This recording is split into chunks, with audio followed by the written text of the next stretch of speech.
The overall goal of this experiment is to quantify the structural evolution of conjugated polymers throughout the gelation process as a function of both temperature change and in situ light exposure.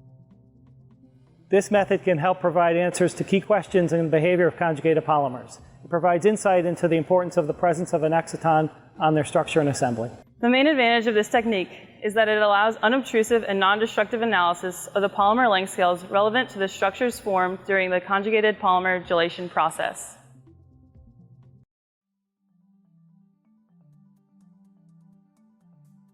To begin the procedure, filter 5 grams of high-purity D4-ODCB through a 0.45 micrometer sieve. Then, place 0.34 grams of P3HT and 1.66 grams of filtered D4-ODCB in a 5-gram glass vial containing a stir bar. Cap the vial with a foil-lined cap and seal the vial with plastic paraffin film.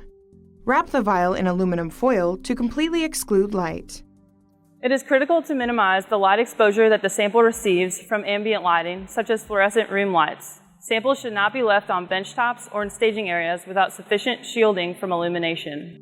Stir the solution at 70 degrees Celsius for a minimum of 1 to 3 hours. If the solution is not yet homogeneous, leave the solution stirring at 70 degrees Celsius. Once the solution is homogeneous, heat a glass pipette to 70 degrees Celsius in an oven. Use the heated pipette to quickly transfer the viscous solution to a clean, dry 1 to 2 millimeter thick quartz banjo cell. Cap the banjo cell and seal the cell with plastic paraffin film. Wrap the cell in aluminum foil or store